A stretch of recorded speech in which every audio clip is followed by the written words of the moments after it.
बिस्मिल्लाहिर्रहमानिर्रहीम। आज हम biology chapter number 10 gases exchange का जो नेक्स्ट टॉपिक है एयर पैसेज वे।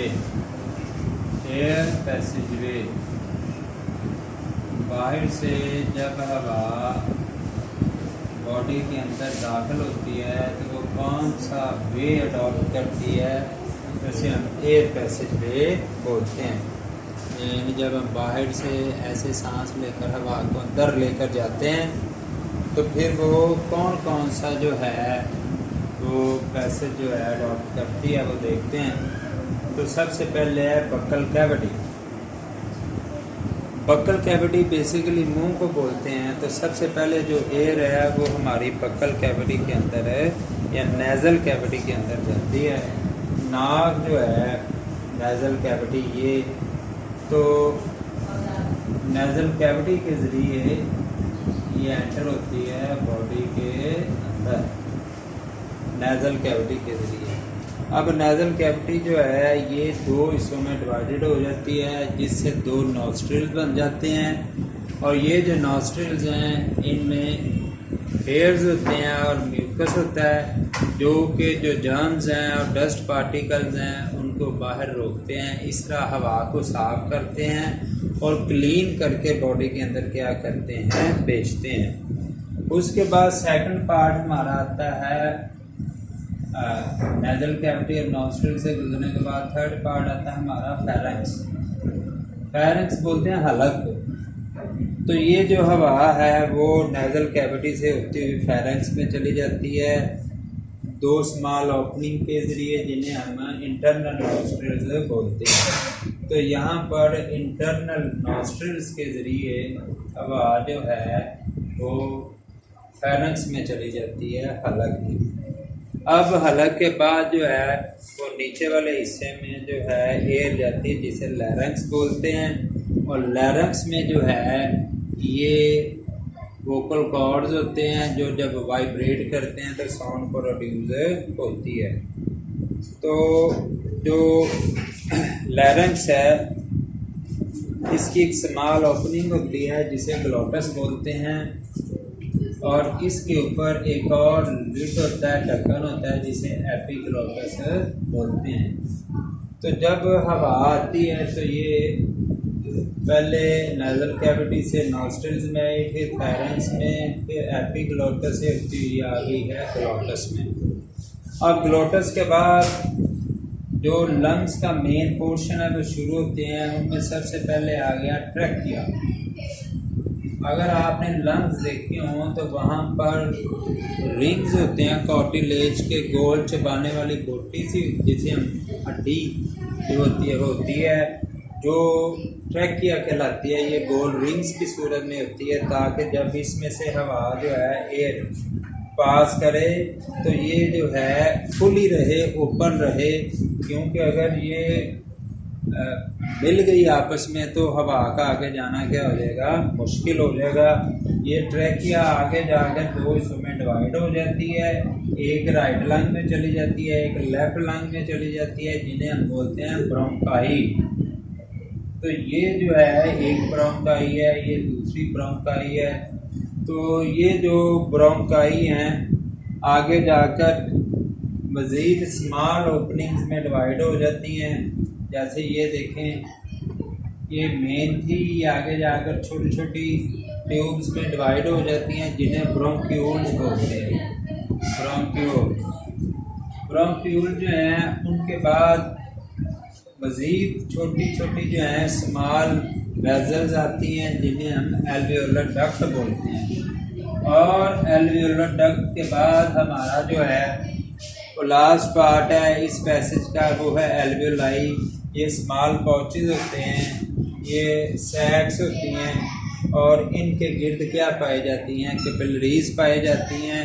और इन कैपिलरीज की वजह से क्या होता है, एक्सचेंज ऑफ गैसेस होती है। जब हवा बॉडी के अंदर आती है, इनहेल करती है, तो उस हवा में मौजूद जो ऑक्सीजन होती है वो हवा आ रही है यहाँ से, यानी नेज़ल कैविटी, नॉस्ट्रिल से फेरेंक्स, एपिग्लोटस, ग्लोटस, ट्रैकिया, उसके बाद ये ब्रोंकाई है, और ये ब्रोंक्यूल्स हैं, एल्वियोलर डक्ट है और फिर एल्वियोलाई है।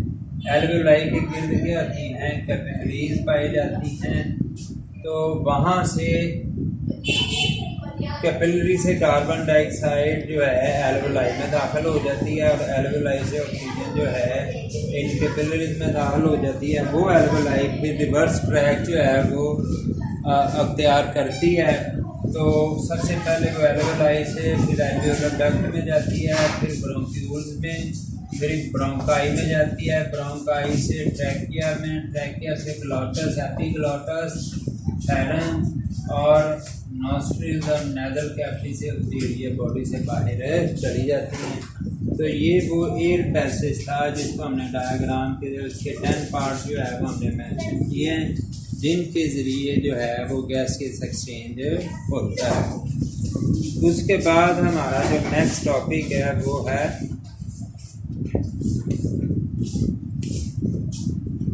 What are the bad effects of smoking. Smoking जो है इसके बैड इफेक्ट्स कौन से हैं वो अब हम देखते हैं।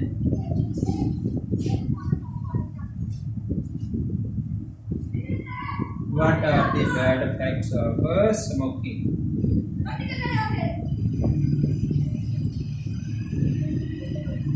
तो स्मोकिंग के बहुत ज़्यादा बैड इफेक्ट्स हैं, हम मेजर उनको स्टडी करते हैं। बैड इफेक्ट्स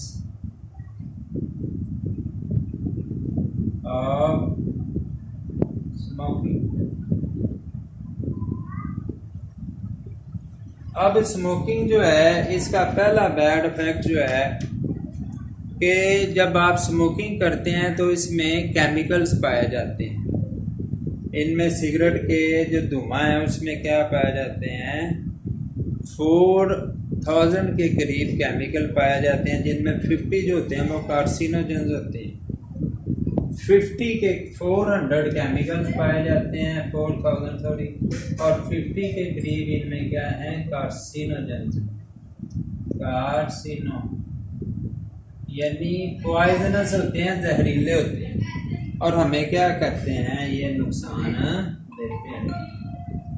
तो सबसे पहले स्मोकिंग जो है हमारी बॉडी को नुकसान पहुंचाती है क्योंकि इसमें 50 के करीब कार्सिनोजन जो है वो केमिकल पाए जाते हैं। उसके बाद लंग कैंसर जो है उसकी मेन रीज़न क्या है, स्मोकिंग।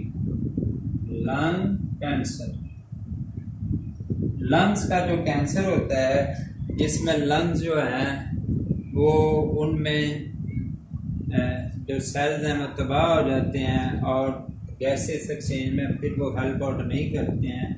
तो लंग कैंसर की भी मेन वजह क्या है, स्मोकिंग।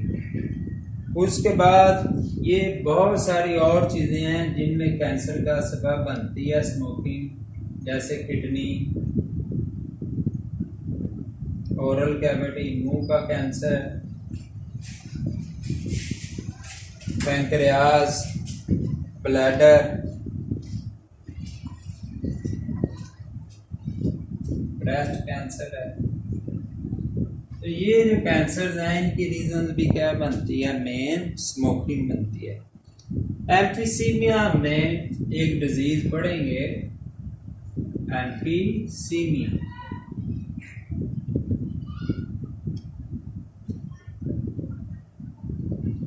तो जो एम्फीसीमिया है उसकी भी जो रीज़न है, ये सांस की नाली की बीमारी है एम्फीसीमिया। तो ये तंग हो जाती है, इसमें म्यूकस जमा हो जाता है। इसकी भी जो रीज़न है वो क्या है, स्मोकिंग। उसके बाद जो स्मोकिंग है तो और भी बहुत सारी चीज़ों पर अफेक्ट करती है, हमारे सर्कुलेटरी सिस्टम पर अफेक्ट करती है।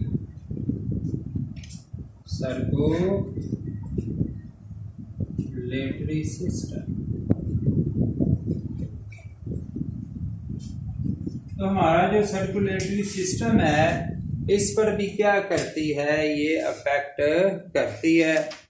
किस तरह अफेक्ट करती है कि जो कार्बन मोनोऑक्साइड होती है तंबाकू में, वो हीमोग्लोबिन कैरिंग कैपेसिटी को कम कर देती है। जब हीमोग्लोबिन जो है वो कम मिलेगी यानी बॉडी को कम मिलेगी हीमोग्लोबिन, तो हीमोग्लोबिन का मेन फंक्शन क्या था? Transport of oxygen from one place to another place. ये ऑक्सीजन को ट्रांसपोर्ट करती है, एक जगह से दूसरी जगह पहुंचाती है, तो वो कम मिलेगी। जब वो कम मिलेगी तो एनर्जी कम होगी, तो इससे क्या होगा? फिर हमारी बॉडी जो है वो कमज़ोर होती चली जाएगी। इसी तरह ये जो ब्लड प्लेटलेट्स हैं, प्लेटलेट्स, उनको इंक्रीज कर देती है। जो स्मोकिंग है उससे ब्लड प्लेटलेट्स क्या हो जाते हैं? वो बढ़ जाते हैं, और जब ब्लड प्लेटलेट्स नॉर्मल नंबर से ज़्यादा हो जाए तो वो जो ब्लड है वो विस्कस हो जाता है, गाढ़ा हो जाता है, और गाढ़ा होने की वजह से कौन सी डिजीज हो जाती है? फिर हार्ट अटैक की जो बीमारी है वो हो जाती है। उसके बाद जो नेक्स्ट इसका इफेक्ट है वो है, जो स्मोकर्स होते हैं उनमें इन्फेक्शन तेजी के साथ होती है, जैसे लंग्स इन्फेक्शन, इसके चांसेस जो हैं वो बढ़ जाते हैं। इसी तरह जो स्मोकर्स होते हैं उनमें टीबी होने के चांसेस भी क्या होते हैं? ट्यूबरक्लोसिस, यानी टीबी होने के चांसेस भी जो हैं वो बढ़ जाते हैं, और 2 to 4 टाइम्स 2 से 4 गुना रिस्क फैक्टर बढ़ जाता है उनमें ट्यूबरक्लोसिस होने का, यानी टीबी के होने का। उसके बाद इससे जो हमारे दांत होते हैं वो वीक हो जाते हैं, और स्टेनिंग हो जाते हैं, उनके गिरने के चांसेस क्या हो जाते हैं? बढ़ जाते हैं। और ये सोशल अनअक्सेप्टेंस है। सोशल यानी जो स्मोकर्स होते हैं उनको लोग जो है वो पसंद नहीं करते हैं, और उनका यानी उन्हें अच्छा नहीं समझा जाता है। इसी तरह वेस्टेज ऑफ मनी, स्मोकिंग पर बहुत ज़्यादा पैसे जो है वो खर्च होते हैं, फजूल खर्ची है, वेस्टेज ऑफ मनी है। आई थिंक जो स्टैंडर्ड का सिगरेट है वो एक दिन में कम से कम 400 to 500 रुपीज़ जो है उस पर खर्च आते हैं। तो इतने पैसे की फजूल खर्ची डेली की और मंथली की तकरीबन 15,000 बनती है, जो कि एक जुर्म भी है और सेहत के लिए भी क्या है? नुकसानदेह है। तो ये वो फैक्टर थे जो बैड इफेक्ट थे स्मोकिंग के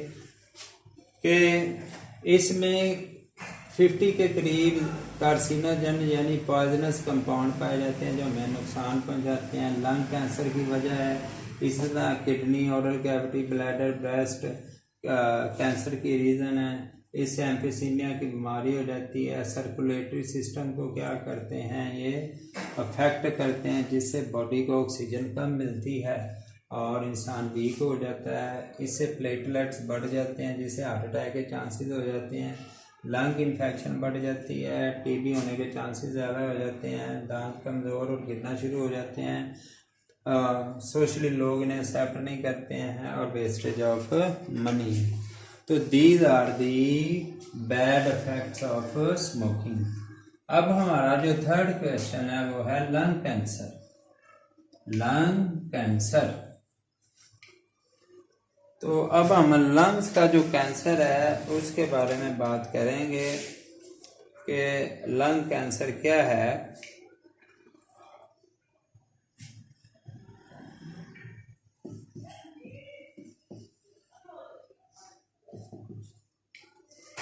जो लंग कैंसर है, अब कैंसर जो होता है the disease by the division of uncontrolled cell division, यानी अनकंट्रोल्ड तरीके से सेल डिवाइड होते हैं। वहां पे उनका एक हीप बन जाता है, एक ढेर बन जाता है, एक ट्यूमर बन जाता है, जिसे हम कैंसर बोलते हैं। तो विदाउट जीन्स जो है उनमें म्यूटेशन हो जाता है, उनका कंट्रोल सेल्स पे ख़त्म हो जाता है, इसलिए वो बेतरतीब तरीके से अपनी तादाद में इजाफा करते हैं, जिससे इन्हें लंग कैंसर हो जाता है। अब इसकी सिम्टम्स क्या है, लंग कैंसर की बेसिक सिम्टम्स क्या हैं? तो लंग कैंसर की जो shortness of breath, shortness of breath, weight loss, उन्हें सांस टूट टूट कर आता है और उनका वजन कम हो जाता है, और कफिंग और खांसी बहुत ज़्यादा आती है। तो ये मेन सिम्टम्स हैं, और भी ये डिजीज़ की हो सकती हैं, लेकिन मेन ये 3 हैं। फिर टेस्ट वगैरह से इसके बारे में फर्दर जो है वो पता चलता है। इसकी कॉज क्या है, लंग कैंसर की कॉज क्या है, कॉजेज क्या हैं इसके? तो मेन तो है स्मोकिंग है। स्मोकिंग जो है वो मेन रीज़न है इसकी। इसके अलावा वायरल इन्फेक्शन हो सकता है,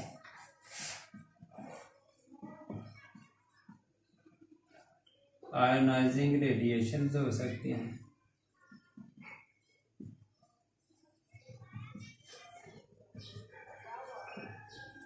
तो ये इसकी मेन काजेज हैं लंग कैंसर की। अब प्रिकॉशंस क्या हैं?